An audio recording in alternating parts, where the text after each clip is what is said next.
আগামী 20 জুলাই খুলে দেওয়া হবে গ্যামন সেতু, বললেন কৃষ্ণেন্দু। আগামী 20 জুলাই খুলে দেওয়া হবে গ্যামন সেতু। সেতুর সংস্কার কাজ পরিদর্শনে এসে এমন আশ্বাস দেন মন্ত্রী কৃষ্ণেন্দু পাল। কৃষ্ণেন্দু বলেন, মন্ত্রী কৌশিক রায় এবং তিনি নিজে সবসময় নজর রাখছেন সেতুর কাজের উপর। সেতু বন্ধ থাকায় জনগণ ভোগান্তিতে পড়েছেন, এ কথাও স্বীকার করেন মন্ত্রী। Bureau report, Barak vision.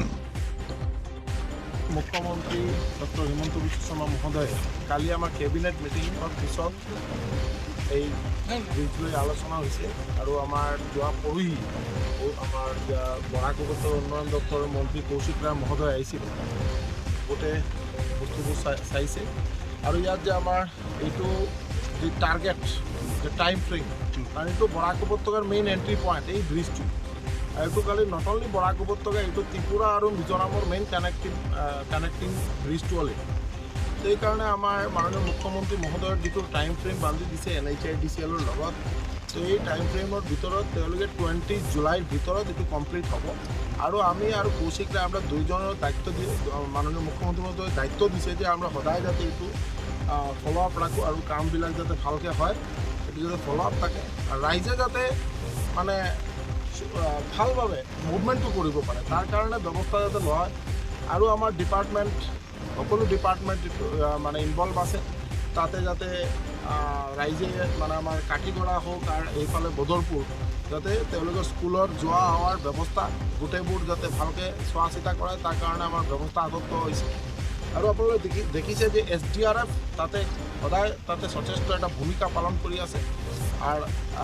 আৰু যাতে আগন্তুক দিনত আৰু দুটা যাতে বাদ ইয়াত আমাৰ পাব্লিক মুভমেণ্টৰ কাৰণে আৰু দুটা ডাঙৰ বোটৰ ব্যৱস্থা কৰা হ'ব। আৰু এইটো ফ্ৰী মুভমেণ্ট, কাৰণ আমি আৰু কৌশিক ৰায় আমৰা দুই বিধায়ক মন্ত্ৰী মিলি আমৰা চিন্তা কৰিছোঁ যাতে এইটো আমাৰ যে ৰাইজে এইফালে বা এইফালে যোনেই কৰ্মসংস্থানৰ কাৰণে কৰ্ম বা স্কুলৰ কাৰণে কোনোবা মানুহ যদি মুভমেণ্ট কৰিব লগা হয়, তেওঁলোকৰ যোৱাৰ যে কোনো ধৰণৰ খৰচা দিব নালাগে, এইটো ফ্ৰী কৰি দিয়া হৈছে আপ টু 20 জুলাইলৈকে। এইটোৰ ব্যৱস্থা আমৰা মাননীয় মুখ্যমন্ত্ৰী মহোদয়ৰ নিৰ্দেশ মৰ্মে এইটো ব্যৱস্থা লোৱা হ'ব। আৰু আপোনালোক সকলোৱে যাতে সহযোগ কৰে, কাৰণ আমি এইটো পাৰ্মানেণ্টলি সলিউশ্যনটো বিচাৰোঁ আছোঁ যে 2 দিন পিছত যাতে আকৌ যাতে বেয়া নহয়, তাৰ কাৰণে আমাৰ ইয়াত NHIDCLৰ আমাৰ মিষ্টাৰ গৌৰাং ইয়াত মানে সদায় ফলো আপ কৰি আছে, দায়িত্বত আছে আমাৰ গৌৰাং মহোদয়।